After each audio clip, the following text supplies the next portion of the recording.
First నీ ఇంట్లో నీ చెల్లె నిన్ను దొంగగా చెప్పి బయటికి పోయి దానికి సమాధానం చెప్పంటే నేను నేషనల్ హాల్డ్ కేసు, సీఎం రాజీనామా చేయాలి, ఆ కర్ణాటకలో అట్లా చేసిండ్రు, అక్కడ మరి ఇలా కాళేశ్వరం మీద వేల కోట్లు దోచుకున్నారు, తెలంగాణ పేరు మీద లక్షల కోట్లు దోచుకున్న మిమ్మల్ని గతంలో ఎన్నిసార్లు ప్రజలంతా దిగిపో అన్నా కూడా మీకు సిగ్గు లేకుండా లజ్జ లేకుండా అట్లనే ఉన్న పరిస్థితి ఎటుపోయింది. ఇలా తెలంగాణను పూర్తిగా డక్కోలు చేసి, పూర్తిగా ఇట్లా ఏమంటారు పిప్పి చేసి తెలంగాణ ప్రజల్ని మోసం చేసిన మీరు చెప్తే తెలంగాణ ప్రజలు ఎవరింటారు? గిట్లాంటి పనికిరాని ముచ్చట్లు అన్నీ కూడా గతంలో చెప్తేనే మిమ్మల్ని తీసి పాతాళానికి తొక్కితే ఈరోజు ఇంతవరకు పైకి వచ్చిన పరిస్థితి లేదు.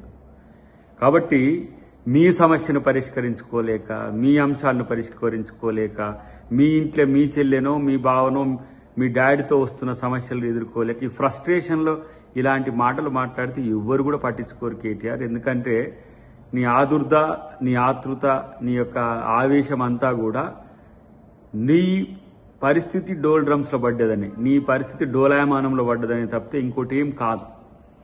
ప్రత్యేకించి ఈరోజు రేవంత్ రెడ్డి గారి మీద చేసే ఏ ఆరోపణ అయినా అది నిజాయితీగా మీరు పెట్టిన కేసులకు ఎదుర్కొంటాడు, బీజేపీ పెట్టినా ఎదుర్కొంటాడు, దేన్నైనా ఎదుర్కోగల సత్తా దమ్ము రేవంత్ రెడ్డి గారికి ఉన్నదనే విషయాన్ని తెలుసుకో ఫస్ట్. అది ఆ జ్ఞానం లేకనే ఇంకా నువ్వు ఇక్కడ కొట్టుకాసస్తున్నావు అని చెప్పి తెలుసుకోవాల్సిన అవసరం ఉంది.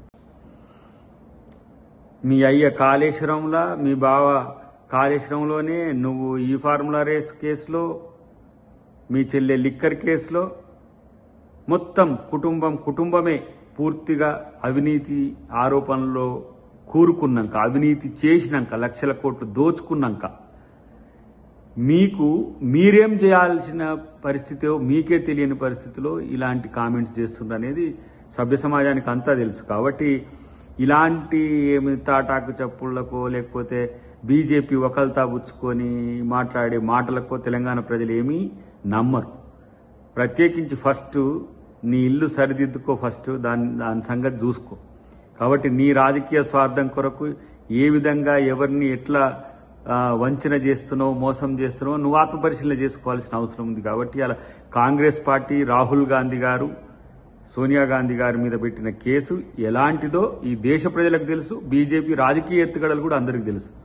బీజేపీ రాజకీయ ఎత్తుగడల్లో మీరు చిత్తయి వాళ్ళ దగ్గర మోకరిల్లి, మోడీ దగ్గర మోకరిల్లి వాళ్ళ యొక్క ఎజెండాను ఇలా బీఆర్ఎస్ తీసుకొని ముందుకు పోవడానికి ప్రయత్నం చేస్తుందని దీంట్లో అందరూ అనుకుంటారు తప్పితే ఇంత నీ పార్టీలో సంక్షోభము, నీ పార్టీలో సమస్యలు, నీకే సమస్య వచ్చిన క్రమంలో ఇది కాకుండా ఏదో ఈయన తెలంగాణ ప్రజల కోసమో దేశం కొరకు అయిన పోరాడినట్టంటే నిన్ను ఎవరు నమ్ముతారనే విషయాన్ని గమనించాల్సిందిగా ఒక సూచన.